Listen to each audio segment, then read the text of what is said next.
సైనికుల గారికి, అదేవిధంగా మిత్రుడు మరో మిత్రుడు ఈ ప్రాంతంలో మన అన్ని స్కూల్స్లో కరాటే నేర్పించే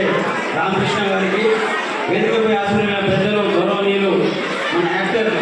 సుమన్ అన్న గారికి, అదేవిధంగా గౌరవనీయులు పెద్దలు మన విజయవాడ శాసనసభ్యులు